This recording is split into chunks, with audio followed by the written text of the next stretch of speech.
నందమూరి మోక్షజ్ఞ సినీ entry దాదాపు ఖరారైంది. అతి త్వరలోనే అంగరంగ వైభవంగా ఫిల్మ్ ఇండస్ట్రీలోకి అడుగు పెట్టడానికి రెడీ అవుతున్నాడు. ఇప్పటికే తండ్రి బాలయ్య అన్ని ప్రయత్నాలు చకచకా చేస్తున్నాడంట. తొలి పరిచయాన్ని శాతకర్ణి డైరెక్టర్ క్రిష్ కు అప్పగించినట్లు ఇండస్ట్రీ టాక్.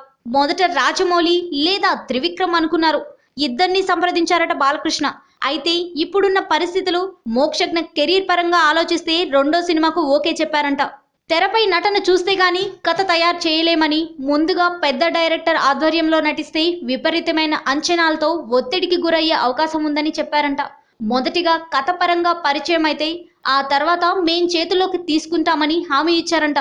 ఈ క్రమంలోనే బోయపాటి లేదా క్రిష్ అయితే బాగుంటుందని ఆలోచించిన బాలయ్య క్రిష్ అయితే బెటర్ అని డిసైడ్ అయ్యారట. గౌతమిపుత్ర శాతకర్ణి రిలీజ్ తర్వాత మోక్షజ్ఞ హీరోగా క్రిష్ డైరెక్షన్ లో మూవీకి ముహూర్తపు షాట్ పడనుందనేది ఫిల్మ్ ఇండస్ట్రీ సమాచారం.